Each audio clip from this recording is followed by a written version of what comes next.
India's big maritime flex.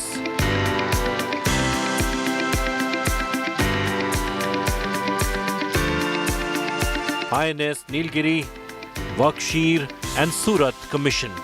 ये पहली बार हो रहा है जब एक डिस्ट्रॉयर, एक फ्रिगेट और एक सबमरीन तीनों को एक साथ कमीशन किया जा रहा है।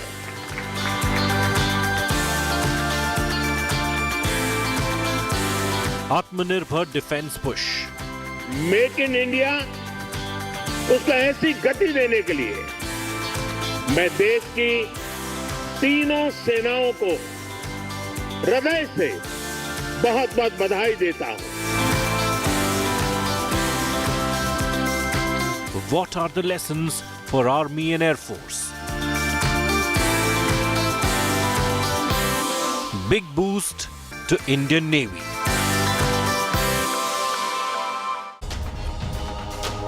So the commissioning of the guided missile destroyer, a stealth frigate and an attack submarine, a hunter-killer submarine on the same day. That's a very clear message, not just on Atmanirbhar Bharat or self-reliance in defense, but also on defense modernization. It's a big message that goes not just within the country, but across 7 seas. Plus, the expected $450 million deal for Indonesia on the sale of BrahMos supersonic cruise missiles after the Philippines. The army is showcasing its robotic mules, its drone jammer systems. They're talking about Samarth Bharat and Saksham Sena on the Army Day. But for a moment, also listen to the word of caution that comes in from the Air Force, talking about rapid modernization and upgrading of weapons and systems in the north and the west, both China and Pakistan. And does India have reason to be very concerned with China already showcasing the maiden flight of its 6th generation fighter jet and modernizing its navy at an unprecedented pace? We'll talk about that in greater detail. But first, the big story today, the commissioning of INS Surat, INS Nilgiri and INS Vagsheer by Prime Minister Narendra Modi in Mumbai.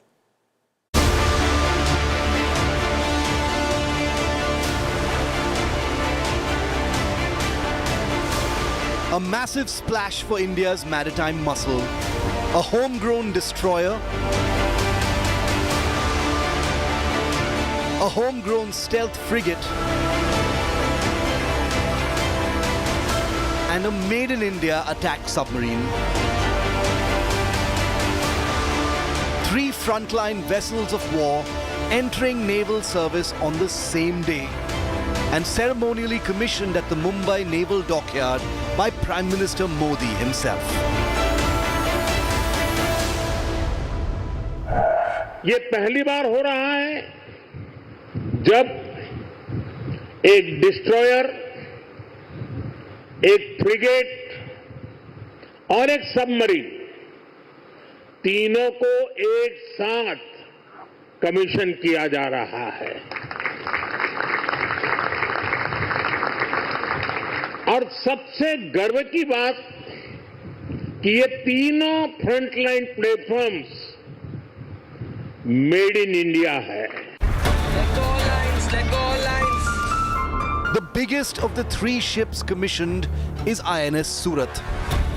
The last of 4 indigenously designed and built Visakhapatnam-class destroyers, the 7,400-ton destroyer joins the Indian Navy's sizable force and comes armed with BrahMos anti-ship missiles, long-range surface-to-air missiles, anti-submarine torpedoes and rockets, and a host of other weaponry.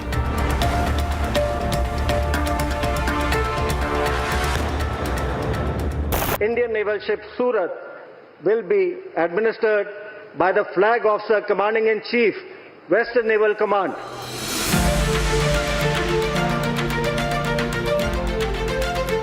The second, INS Nilgiri, is a particularly significant induction.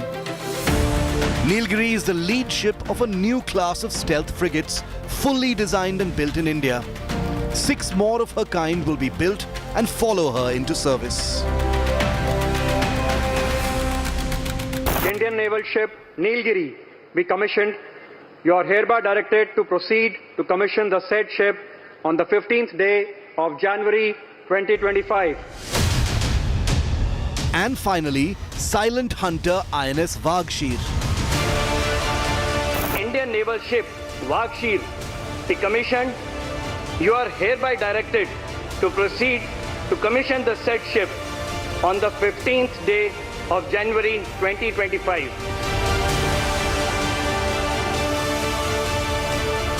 The sixth Scorpion-class submarine built in Mumbai using French technology adds much-needed punch to the Indian Navy's submarine force levels. 3 more such submarines were recently cleared by the government to be built in Mumbai for the Navy. Like her sisters, Vagsheer brandishes torpedoes, anti-ship missiles and mines. As the Indian Navy stretches to meet its hugely expanded security obligations in the Indian Ocean and beyond, the addition of 3 homegrown vessels of war come as a welcome boost. भविष्य में असीम अंतरिक्ष और deep sea दोनों का कितना महत्व है, इसलिए आज स्पेस और डीप सी दोनों जगह भारत अपनी क्षमताओं को बढ़ा रहा है। हमारा समुद्रयान प्रोजेक्ट वैज्ञानिकों को समंदर में 6000 मीटर की उस गहराई तक ले जाने वाला है जहां कुछ ही देश पहुंच पाए हैं। यानी भविष्य की किसी भी संभावना पर काम करने में हमारी सरकार कोई कसर बाकी नहीं छोड़ रही है। Defence Minister Rajnath Singh was also present for the ceremonial commissioning of the 3 vessels. मैं इस अवसर पर मझगांव डॉक लिमिटेड के हमारे सभी इंजीनियर्स, मशीनिस्ट, कॉन्ट्रैक्टर्स, वर्कर्स एवं इन प्रोजेक्ट से जुड़े सभी लोगों का विशेष आभार व्यक्त करता हूं। आपका कठिन परिश्रम व आपका समर्पण आज रंग ला रहा है। आप सभी के बिना इसकी कल्पना भी नहीं की जा सकती थी। आपने अपनी लगन से भारतीय नौसेना की ताकत में वृद्धि की है और देश को आपके ऊपर गर्व है। With increasing threats from the sea, from small-scale threats like piracy and a churning Persian Gulf, to the aggressively expanding Chinese Navy making increasing intrusions into the Indian Ocean, the Indian Navy has its work cut out. As Surat, Nilgiri and Vagsheer set sail, we wish them fair winds and Shano Varuna. Bureau Report, India Today. India undoubtedly has the bravest of brave soldiers, sailors and air warriors. India is moving fast on modernization and defense through the Atmanirbhar Bharat route. Take for example, Navy. 33 ships and 7 submarines commissioned in the past 10 years. 39 of those 40 were made in India.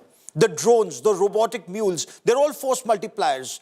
But the big question we're asking here on India today, are we keeping pace, let alone be a step ahead of our adversaries, not just to the north, but also the west?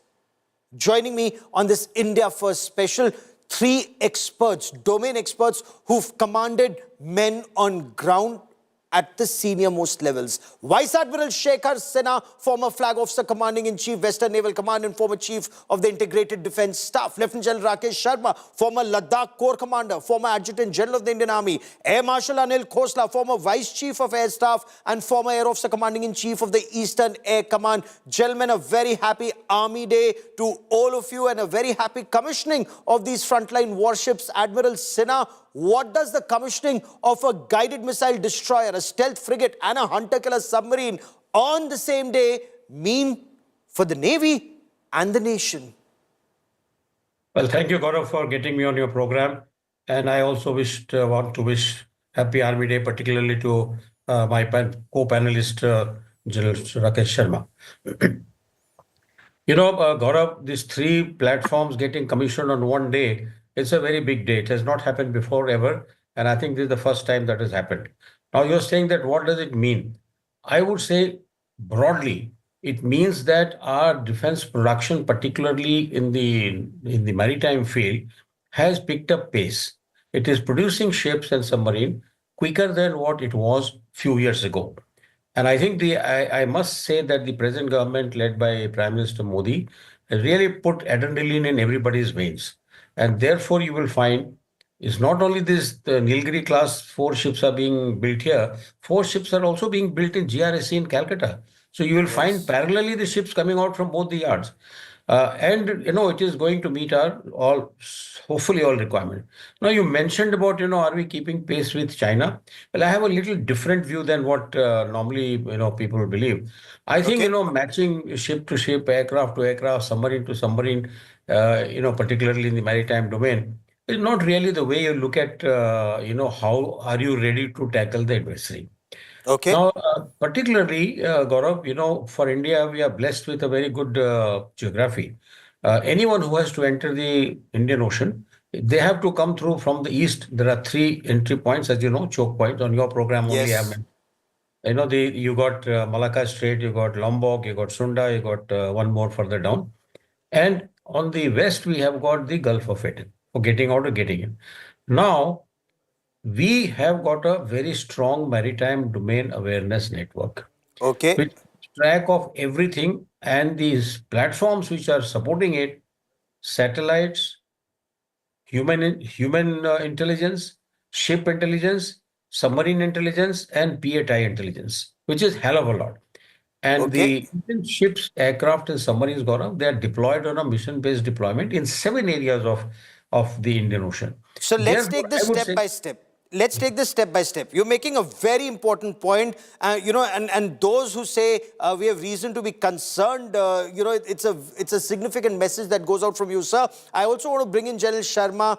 Sir, on Army Day, you saw that impressive parade in Pune. What do you make of the robotic mules, the drone jammer systems, vis-a-vis the threat that we face on our northern and our western borders? Are we keeping pace? Are we a step ahead in your appreciation? You commanded the Ladakh Corps, sir. Thank you, Gaurav, for inviting me, and hello to my co-panelists, and happy Army Day to everybody who's listening. Now, thank you. It's a very important question. Are we keeping pace? And I agree with what Admiral Sinha was saying, that do we need to keep pace? You see, there are 2 parts of the story. One part of the story is hardware, which is the platforms that we talk about. We are working towards platforms, and platforms matter a lot, and all kinds of platforms matter a lot. There is also software, which is the doctrines, the strategy, the connectivity, the seamless connectivity, the communication systems which are satellite-based, which are secure and available around. So, there are many facets of warfare which go beyond, just platforms. So what I'll say is that we are working ahead. We need to strategize now to, even if the adversaries has got a decade or 2 decades ahead of us in many fields, like, for example, the ship production or the tanks and whatnot. But we need to fight it out. Asymmetrical large enemies have lost out, even they are more potent. So, we need to plan accordingly. And I think we moved at the right step. We have got, in course of last 5-6 years, the private industry which has taken on. There are 16 odd medium and small scale enterprises now producing a whole lot of wide variety of drones. So if we say the Chinese have ordered by 2026 1 million kamikaze drones, we have the capacity to scale up, and we need to scale up in a manner, and we don't have to scale up in everything. We just have to decide which is the issue. This is important to us. We have the potency, and we can push forward. So maybe drones, maybe electronic warfare systems, and many other things which we can, and missiles. We've done so excellent work in missiles. So we scale up, ratchet up a production of missiles and make a game changer issues. So, we have to plan how we want to strategize and create. So you're saying we are not playing the enemy's game. We are doing very well, though there has been a decade or maybe a decade or 2 that was lost. Air Marshal Khosla, China's already unveiled a 6th generation fighter jet, both in numbers and in technology. Is China growing at a very rapid pace? And when it comes to air power, where do we stand, sir? Yeah, thank you, Gaurav. First of all, congratulations to the Indian Navy for adding so much of muscle in one day. And my compliments to all the Army officers and Army personnel from the Army Day. Very valid question, Gaurav. We have been asking, are we racing with China? Is China racing ahead? China is racing with the USA, and obviously it is racing ahead at a very, very rapid pace. Its defense production ecosystem is well established. It is producing aircraft platforms and at a very, very rapid rate. It's already flying fifth generation aircraft. It has inducted and operationalized them. Sixth generation aircraft they have flown. The media leaks which took place about 2 weeks back have shown that two types of sixth generation aircraft already flying. So even USA is taking cognizance of these developments. As far as we are concerned, Indian Air Force capability-wise, it has moved way ahead in the past few decades in terms of all types of capabilities, in terms of precision, standoff, range, endurance, in terms of strategic lift. You name it, we have gained that proficiency. It is the capacity to fight which we are lacking, mainly which I refer to, which everyone knows, that number of fighter aircraft, number of support aircraft. So that is where we're lacking, the capacity wise. What are the reasons? We'll not go into that detail. However, now what is the way ahead? I mean, Atmanirbharta, self-reliance is a definite requirement. While supporting, we need to maintain that minimum deterrence level. We need not compete with China as far as numbers are concerned, but so long as we maintain that minimum deterrence level, it will be good enough. And so in case of requirement, in case we can't meet indigenous requirement, we must procure from outside, keeping the balance between quantity and quality in mind. So that is where... That's a very pertinent point you make. We shouldn't come down to 30-odd squadrons in case our requirement, if our wish list is 42 squadrons, we want to stay at 37.5 squadrons. We shouldn't come down to alarming levels, because that would be worrisome. And I'll come to you on what needs to be done in just a moment. Admiral Sinha, yes, 39 of 40 ships and submarines commissioned between 2014 and 24 were part of Atmanirbhar Bharat, made in India. But again, I want to come to the bigger picture. Why I say vis-a-vis China is because China is also arming Pakistan. So if you look at the People's Liberation Army Navy or the Chinese Navy, according to some of the reports, they're projected to expand their battle force to about, I think, 395 ships by 2025, which is the end of this year, and 400 plus ships by 2030. But doesn't that alter the balance of power in this region completely? A very, very good question and pertinent question, Gaurav, as always. You understand these systems quite well. One thing that I wanted to add to what my colleagues have just mentioned, that we have to identify the vulnerability of the adversary. Which part of the weapon system or which part of the deployment is vulnerable, and we must create capability to puncture those those vulnerabilities. And therefore, that you will find, for example, General Sharma was saying that, yes, they are way ahead, but we have, we can increase the number of, drone shooters. And therefore, you may not require so many drones, but you have drone shooters. Similarly, for aircraft, you keep increasing. If you can't make aircraft, you can't buy aircraft quickly. In the meantime, put the SAM systems of the correct caliber in the correct places. I'm just giving you a make do with, but that's not the answer. Air Marshal Khosla is well experienced and very senior officer. So what you mentioned is now that, yes, very modest, sir. You're a fighter pilot yourself, but go on, sir. Yeah, China, Pakistan being together, it is a matter of concern. It is not that we are not watching, but if you put all the ships, China is not building all this to shoot India down. For him, at the moment, India is, sort of much lower in priority. He basically wants to remove the US from the top end, and that is why all the ships are being added. Why it is giving it to Pakistan? He wants to win a war without fighting, because he knows that Pakistan will certainly fight the Indians. He doesn't want to become the bad boy. And that is exactly what they are doing. That is certainly a matter of concern.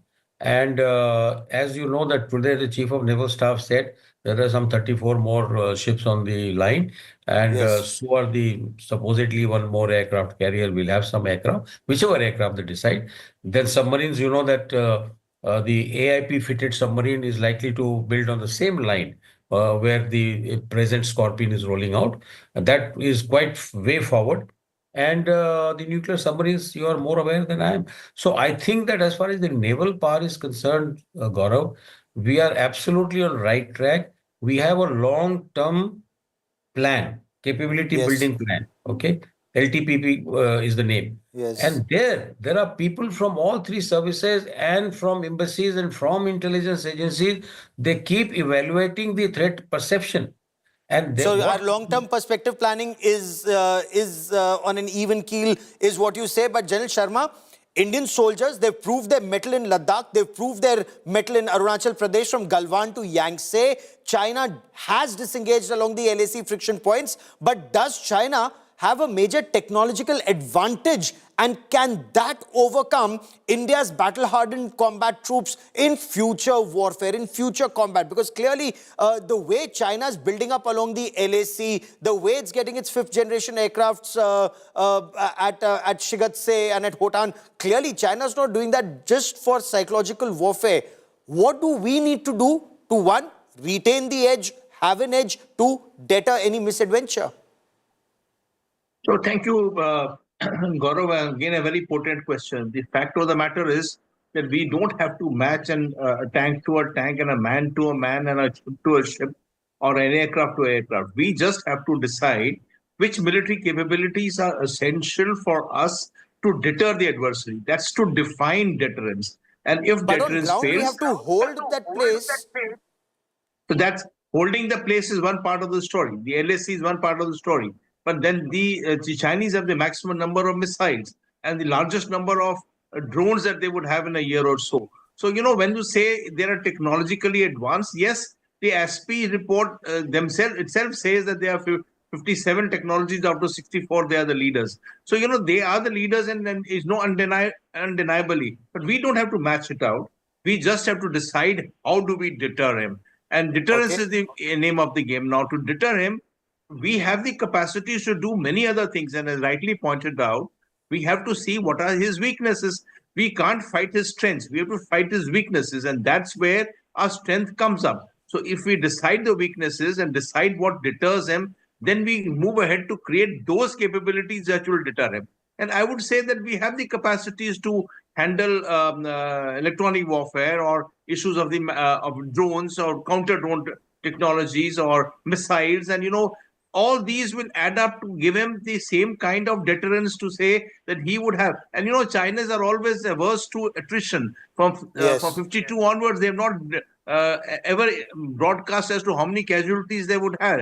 That's the issue of the social contract that the people have with the CCP. So we have to find the shortfalls, and we have to address those shortfalls as a deterrence measure, and we have the capacity to do so. And, you know, in another show, we'll also talk about the Bhargavastra or the drone killers that we are working on. But Air Marshal Khosla, Pakistan is being modernized by China. Our Tejas Mark 1A is delayed. There's a delay in, you know, the G404 engines. Is, you know, as the FO says, technology delayed is technology denied. So is there no way out of this? And how do you ensure that the Indian Air Force and the Hindustan Aeronautics Limited and all the other partners and players are working at the same pace for the same cause? Yeah, so Gaurav, you have thrown in quite a few issues in this. One is regarding Pakistan and being armed with China, by China. So Pakistan is totally in control of China, under control of China. It's become a total vassal state. And most of it, armory is now, the platforms as well as weapons have shifted from the Western side to the Chinese side. So he's totally reliant on them. China doesn't give them the latest technology, and he has total control over them. As far as Pakistan's economy is concerned, I don't think they're in a state to fight at the moment. But the major problem is, so Pakistan, to my mind, is an irritant. China is a challenge, and the collusivity between Pakistan and China, and also the irritants which is created all around us, that is a major problem. Second issue you brought out about our indigenous program and not keeping pace, that is history. Now government has initiated a lot of factors which is addressed, and the whole ecosystem had started moving. Hopefully it is showing results. The pace of work has increased. The promises are being made, but we'll have to wait and see whether the timelines are met or not. But the major important problem is is not 75% indigenous content or 85% indigenous content. It is the critical content of the platform and weapon system which needs to be indigenized. For example, Yes. you product. If you're reliant on others for the engine, that aircraft is no good. So we need to develop, ecosystem and our production capability and our capability to produce system weapons and Absolutely. which are 100% or at least critical technology is catered for indigenously.